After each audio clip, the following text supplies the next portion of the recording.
மஜ்லிஸ் ஷூரா என்ற பெயரில் கடந்த காலத்திலே நாங்கள் ஒரு ஆய்வு சபைக்கு போக கிடைத்தது. ஜமாத்துல் முஸ்லிமினுடைய ஒரு ஆய்வு சபை மஜ்லிஸ் ஷூரா.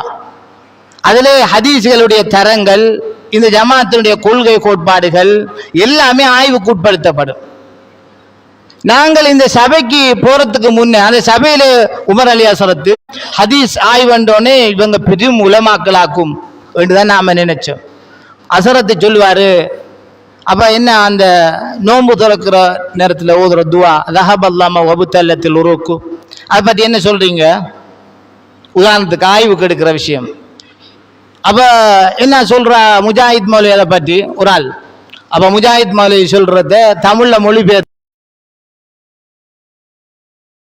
அதை எடுத்து ஒரு ஆள் வாசிப்பார், இப்படி சொல்றாரு. பிஜே என்ன சொல்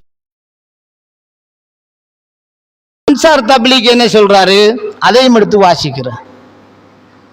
இப்படி நம்முடைய நாட்டில் அல்லது தமிழ் பேசும் உலகத்தில் இருக்கிற உலமாக்கள் இதை பற்றி என்ன சொல்றாங்களோ அதையெல்லாம் எடுத்து வாசிச்சு ஒரு முடிவு சொல்றார். இதான் மஜ்லிஸ் ஷூரா. ஆனால் இத உதாரணமா ரஹபல்லாமோ என்ற துவா லைவ் என்று 2005 சொல்லியிருப்பாரு அன்சார் மௌலவி. இதே 2021 கொண்டுக்கு ஆய்வு செய்யறாங்க.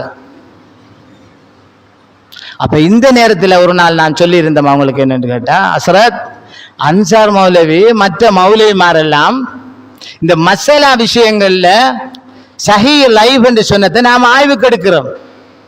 இதே மௌலவிமார் நம்முடைய பையத்தை விமர்சிக்கிறாங்க, நம்முடைய ஜமாத் என்று நம்ம ஜமாத்துல் முஸ்லிமின் என்று ஆரம்பிச்சு சேர்ப்பறதை விமர்சிக்கிறாங்க, நாம அமீர் கட்டுப்படணும் என்றதை விமர்சிக்கிறாங்க, நாம முர்த்தத்து காபிர் முஷ்ரிக் என்று சொல்ற பத்வா பிழை என்று சொல்றாங்க.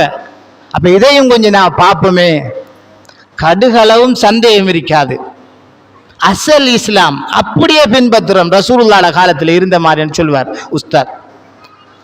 கடுகளவும் சந்தேகம் இருக்காது அப்படின்னு சொன்ன உடனே அவர் சொன்னாலும் நமக்கு மனசு கேட்காது.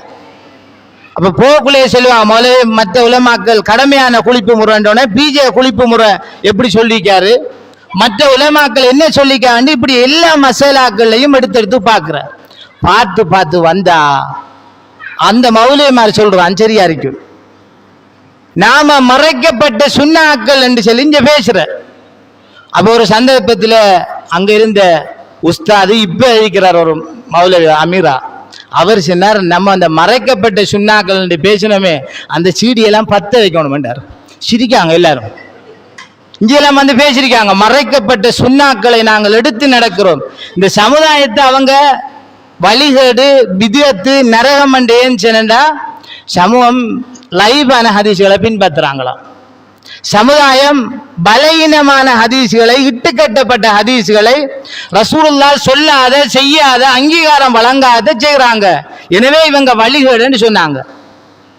அங்க உள்ளுக்கு போய் பார்த்தா சுபஹானல்லாஹ், இப்படி திரும்பி பார்த்தோன்னே நாங்களும் செஞ்சலாம். இது தஸ்பீ தொழுக தௌஹீத் சகோதரர்கள் அல்லது குர்ஆன் சுன்னா பேசுகிற உலமாக்கள் எப்பயோ லைவ் பண்ணி சொல்லி விட்டாங்க. அந்த ஆக்கள் பிஜே அதை எப்பயோ சொல்லி போட்டார். அதை செல்லு கேட்காம தஸ்பீ தொழுகை ஆதாரபூர்வமானதா, பிஜேக்கு ஒரு மறுப்பு என்று அதை அனுப்பி பார்த்த பிஜேக்கு அது சேர்ந்த என்னன்னு தெரியா. இப்படி எல்லாம் செஞ்சு கடைசியில ஒரு நாள் 2022 நினைக்கிறேன், அவர் எல்லாரும் ஒரு சூறா உண்டுல, உஸ்தாத் என்ன அந்த தஸ்பீ தொழுவை பற்றி என்ன என்ன அது சைதானே, நாம அப்பவே சொல்லிட்டோமே, புத்தகம் எல்லாம் அடிச்சிட்டோமே. சரி உஸ்தாத் நம்ம புத்தகம் அடிச்சாச்சு, அது லைவ் பண்ணி எல்லாரும் பேசுறாங்களே, சிசி அது அப்படி உறுதியான விஷயம் அப்படின்னு சொல்லிவிட்டாரு. இனி இன்னும் சில சகோதரங்கள் கொஞ்சம் நியூட்ரலா இல்ல உஸ்தாத் என்ன சொன்னாலும் நாம கொஞ்சம் பார்க்கணும். அதை அப்படி பார்த்தா அது சஹீஹ் இல்லை, பிஜே சென்னைதான் தெரியும்.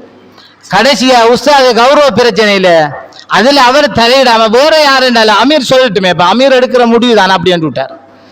அமீர் வந்துட்டு என்ன நிர்வாகத்தை தான் பார்க்கணும். அமீர் அங்க அமீர் என்னத்துக்கு தெரியுமா, அவரு இபாதத்தை தீர்மானிக்கிறவர் அமீர் இருக்கிறார். ஒன்ற ஃபர்லு, ஒன்ற சுன்னத்து, ஒன்ற வாஜிபு, ஒன்ற ஜாயிஸ் என்று தீர்மானிக்கிறவராக அவர்கள் அமீர்மார்களை ஆக்கியிருக்கின்றார்கள். தப்பி தவறை அமீர் லைவ் பண்றதுக்கு முன்ன மௌலை அமீர் அந்த ஹதீஸை லைவ் பண்ணிட்டார் அவ்வளவுதான். ஒரு மௌலை அப்படி செஞ்சு விட்டாரு. 20 ஹதீஸ மின்ஹாஜுல் முஸ்லிமீன்ல, அதாவது ஜமாத்துல் முஸ்லிமீனுடைய ஒரு தப்லீக் ஜமாத்துக்கு எப்படி தாலீம் புத்தகம் ஒரு மந்திரமாக அவங்களோட ஒரு மிக பிரதானமான ஒரு நூலாக இருக்குமோ, அதுபோல ஜமாத்துல் முஸ்லிமீனுக்கு மின்ஹாஜுல் முஸ்லிமின் என்ற ஒரு புத்தகம் மிக பிரதானமானது. அதை பேஸ் பண்ணித்தான் எல்லாம் செஞ்சு போற. ஒரு கட்டத்தில் எங்கட உஸ்தாதை சொல்லிவிட்டாரு, மஹதி அலைஹிஸ்ஸலாம் வந்து இந்த உலகத்தில் வழி நடாத்துறாலும் இந்த மின்ஹாஜை வச்சுத்தான் வழி நடாத்தணும் அப்படின்னு விட்டார். பிறகு அந்த மின்ஹாஜிலேயே 100கணக்கான லைவான ஹதீஸ்களை கண்டுபிடிச்சு, பிறகு அதே மசூத் அகமது அந்த புத்தகம் வழியினவரை வழிகேடு, நரகம், பிரிவு என்றெல்லாம் சொல்லி ஒதுங்கின. அது வேற வழக்கம். அப்ப அன்புக்குரிய சகோதரர்களே, இப்படி அந்த அமைப்பு மிக பிழையான ஒரு நிலைப்பாட்டில் போன ஒரு விஷயத்தை நாங்கள் பார்க்கின்றோம். இப்படி ஹதீஸ்களிலே ஒவ்வொன்றாக அவர்கள் ஆரம்பத்தில் இந்த சமூகம் பிழை செய்து, இந்த சமூகம் விதத்து செய்து என்று சொல்லி சொல்லி வந்து போட்டு, அதே பிழைகள் எங்களிடத்திலே வருகிற போது, அதுவும் மசாலா விஷயங்களில் வருகிற போது எங்களுக்கு ஒரு சிந்தனை வருகிறது. இப்படி சுன்னத்தான விஷயங்கள்லயே இவ்வளவு பிரச்சனைண்டா, மற்ற உலமாக்கள் சொல்றதுதான் சரியண்டா, ஏன் இந்த அக்கீதாவை பற்றி நாம் பார்க்க கூடாது என்று தேடி பார்க்கிற போதுதான் அங்கேயும் பல புதையல்கள் கண்டெடுக்கப்படுகிறது. உதாரணமாக, ஜாகிலியத்திலே மரணித்தவர்களுக்கு நரகத்தை கொண்டும் நன்மாராயம் சொல்லுங்கள் என்று ஒரு ஹதீஸ். இதை வச்சுத்தான் ஜாகிலியத்தில் மௌத்தாயினா நரகம் என்று சொல்ற. ஒரு நாள் பேசியிருக்கக்குள்ள ஒரு சகோதரர், என்ன உஸ்தாத் அந்த ஹதீஸ் அது லைவ் ஆமே? ஆமா லைவ் தானே, இது சும்மா நோமலா விடுறது லைவ் தானே என்று.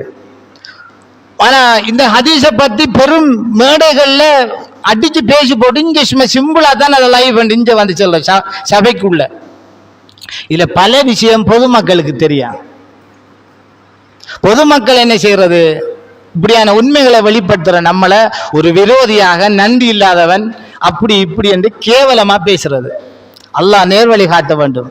அப்ப நம்ம